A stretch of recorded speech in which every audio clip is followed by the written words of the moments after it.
So it's time to dig into Pete Doherty's book again. By the way, I've seen a few people criticise the way I pronounce Doherty, but there's no way I'm saying Doherty.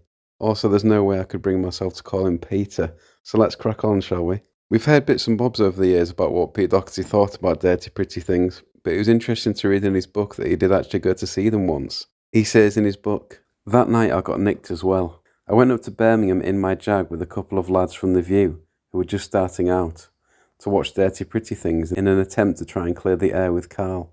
Wolfman and I had gone to see Dirty Pretty Things in Paris at one of their fair shows in late 2005 and left after a couple of songs. Wolfman hated it. It turned out Carl had found out I was there and he'd invited me on stage to do some songs, but Wolfman and I had already left. Shame. I thought the debut Dirty Pretty Things single, Bang Bang You're Dead, was quite a good tune, but it was definitely built on an old chord progression. I was actually quite impressed, secretly, when I heard it, because it was, it's about time they did something with that idea. The lyric was really upsetting, completely about me. I knew all along, it was right from the start, about the seeds of the weeds that grew in your heart, something like that.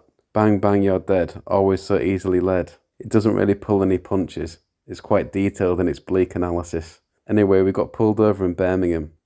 I'd bought the Jag that day and it hadn't been transferred into my name yet. Also, it turned out Dirty Pretty Things weren't playing in Birmingham that night. They were playing in Norwich. So my whole alibi was out of whack, which was a bit unfortunate. It's interesting to hear that Pete wanted to reconcile during this time, and it would have been quite mad to see him and Wolfman stood at the back of a Dirty Pretty Things gig. But what do you think? Snog, marry, avoid. Libertines, baby shambles, dirty pretty things. Have your say in the comments.